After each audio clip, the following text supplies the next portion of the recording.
In an African village far, far away, the hunters reached the village, fueled by reports of a sighting of an ancient being, a human capable of transforming into a colossal snake. The anticipation of the hunt gripped the hunters. In present times, sightings were rare, and the elusive snake people had mastered the art of hiding from both humans and hunters.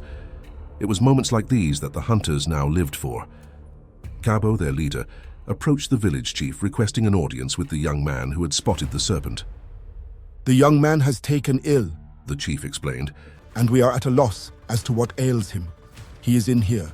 Gesturing to a nearby hut, Cabo narrowed his eyes, contemplating the possibilities. Entering the hut, the hunters laid eyes on the young man and immediately understood his sickness. The dormant hunter gene had violently awakened within him, triggered by the encounter with a transformed snake person. Most carriers of the hunter gene remained unaware, but proximity to a transformed serpent awakened the dormant warrior within.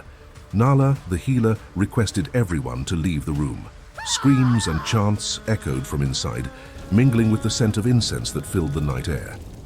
You are watching the Tales of the Savannah. Subscribe and be part of the tribe. Now let's get back to the story. While they waited for Nala to complete the ceremony, Zorro arrived. "You're late!" Cabo shouted with joy. Have you caught the beast yet? So I'm right on time then. Zorro replied with a grin, embracing Cabo, their leader and longtime friend. What's the holdup? He asked, eager to begin the hunt. "The boy, he's a hunter. I think he's of the tracker kind from how violently sick he is." Taken aback, Zorro noted. A tracker? We haven't had one since... "Yes, you." Cabo interjected. Zorro was the best tracker in the region, and he took pride in that fact, but the emergence of a new hunter threatened his legendary status. Do we know his lineage? Zorro inquired. Cabo shrugged, replying, "We haven't spoken to the boy yet. His mother is no longer with us, and the grandmother who raised him says they never met the man. He could be one of yours." Cabo said with a laugh. "You know what they say, a tracker begets a tracker." Trackers were renowned for their promiscuity, spreading the hunter seed far and wide. Zorro smiled nervously, realizing the implications. The hunters were divided into 3 sects. First were the trackers. These highly skilled individuals had a primary role that involved collecting valuable information about the movements of serpents and identifying potential locations where these creatures might be hiding. They were like masters of invisibility, able to move silently and discreetly through various terrains. Not only were they skilled in stealth, but they also possessed an exceptional sense of smell, allowing them to follow scent trails over long distances and even after several days. This unique ability made them indispensable in tracking down the serpents. Second were the mystical law keepers. These were individuals who possessed a profound understanding of ancient texts and mystical knowledge. They played a crucial role in guiding the society by offering insights into the lore and behavior of serpents. These experts delved into ancient manuscripts, deciphering the secrets hidden within the texts to unravel the mysteries surrounding serpent creatures. And lastly, healers. The healers were skilled practitioners, proficient in ancient remedies, playing a vital role by tending to the physical and spiritual well-being of hunters. These healers not only addressed injuries sustained by hunters during encounters with serpent creatures, but also played a significant role in the initiation of new members. Finally, the young man emerged from the hut, an intense expression plastered on his face. The hunters gathered, chanting a welcome song. A hunter had been born. Sia stood before Cabo, awaiting Cabo's words. With a reverence, Cabo began to chant the ancient welcome. "Welcome, Hunter Sia, scion of the shadows, bearer of the ancient lineage. From the veiled realms of our ancestors, your spirit has emerged. With each step, you inherit the whispers of the hunt, and with every heartbeat, the legacy of the trackers pulses within you. May the stealth of our forebears guide your path, and may the wisdom of the shadows be your silent ally. Embrace the secrets woven into your veins, and may your journey be chiseled into the fabric of our enduring legacy. Welcome, Sia, to the Fellowship of the Hunters."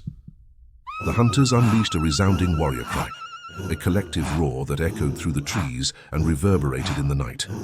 Cabo then cleared his throat and the group fell silent. "Sia, tell us about the snake girl." Sia had been dreading this moment, especially after the welcome he had received from the hunters. "Speak, Sia. We are all waiting," Cabo probed impatiently, his tone indicating that time was of the essence. "I found her in the forest," he began, his voice barely above a whisper. "She wasn't like the stories say. She was just a girl."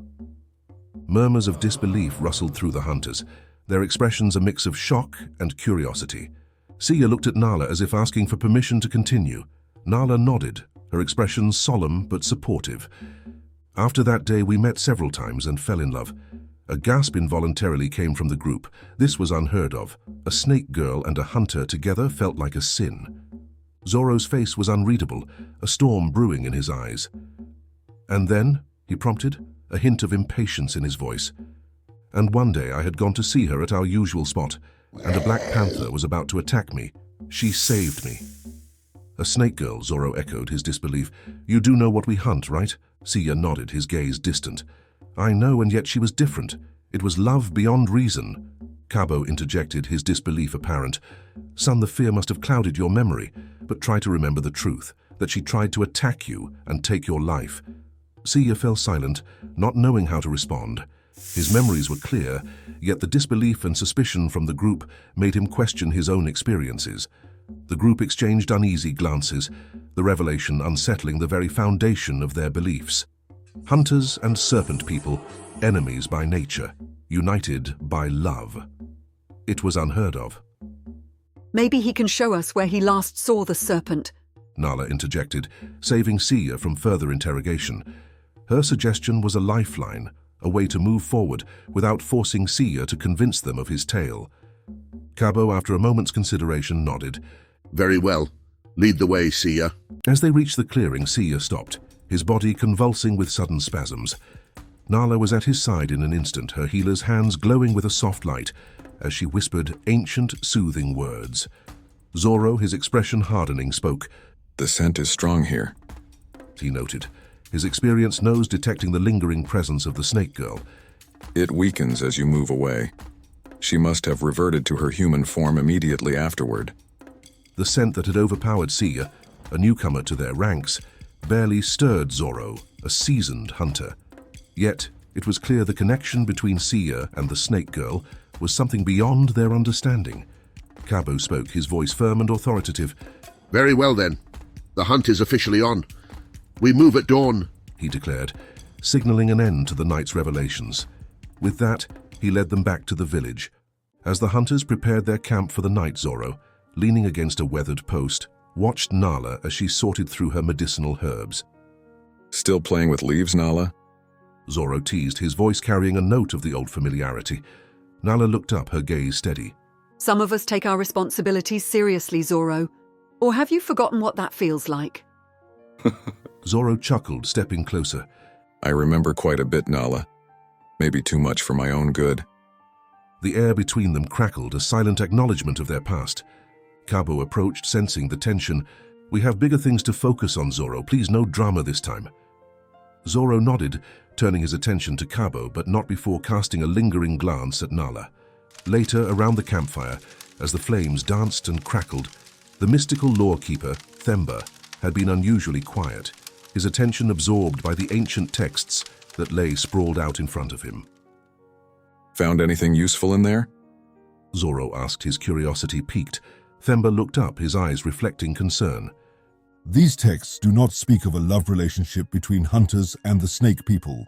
Granted, Sia had not received the calling yet, but even after receiving the calling, it's clear he's still in love with her. Instead of feeling rage, the boy convulsed at the scent of her. This is fascinating. I wonder what will happen when he sees her again. Zoro met Themba's concern with a blank stare, wishing he hadn't asked at all. "I'm sure you will figure it out," Zoro said finally, ending the conversation with a smile that didn't quite reach his eyes. Zoro turned his attention to Nala, his gaze locked on her. "Remember the old days, Nala? Before all of this?" Zoro's voice carried a mix of nostalgia and something more, a hint of longing that didn't go unnoticed by the others. Nala met his gaze, her expression unreadable. "Things were simpler, but we can't go back. Now can we? People change. I've changed." Zoro smirked, a knowing look in his eyes. Have you told him then? Your human husband. Does he know what you are? It's not that simple, Zoro, and it's none of your concern. Zoro leaned forward, his voice lowering. But it is, Nala. Once upon a time you were my concern. And part of me thinks you still are. Nala looked away, her silence speaking volumes. The rest of the group shifted uncomfortably. Kabo broke the silence. We have bigger issues at hand than rekindling old flames or uncovering hidden truths. The dawn will bring challenges we need to face together, as a unit. Zoro leaned back, his eyes still on Nala. Kabo's right. But old flames, they have a way of reigniting, don't they? Nala. Nala didn't respond, her attention fixed on the fire before her. Sitting across the campfire, watching Zoro interact with the others, especially Nala, Sia felt a mix of admiration and curiosity. He had always wondered about his father. The mystery of his identity hung over him as he looked at Zoro. He couldn't help but wonder even more. There was something about the seasoned hunter that felt familiar, beyond their shared gift. Zoro's confidence, the way he moved and spoke, stirred something within Sia, a connection he couldn't quite explain. He knew of the hunter's reputation, their lifestyle marked by travels, battles, and sometimes fleeting romances. Could it be possible?